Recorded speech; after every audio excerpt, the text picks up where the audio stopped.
नाही, काय नाही त्यामध्ये. आणि म्हणून तुकोबाराय म्हणतात, काय करावी ती साधन, फळ अवघीची तीन.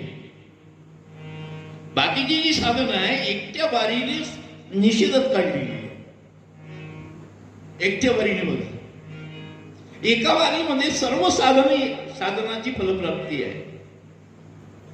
मग तुम्हाला आम्हाला का मिळत नाही? कारण तुम्ही आम्ही खरे वारकरीच नाही.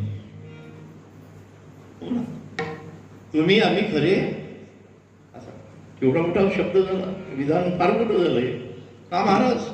आम्ही आनंदीला राहिलो, माधुकरी मागितली, हा तुमचा भाग झाला. आम्ही इतके दिवसापासून कीर्तन ऐकतो, साथीला राहतो, आणि एका वाक्यात तुम्ही आम्हाला निकालात काढलं.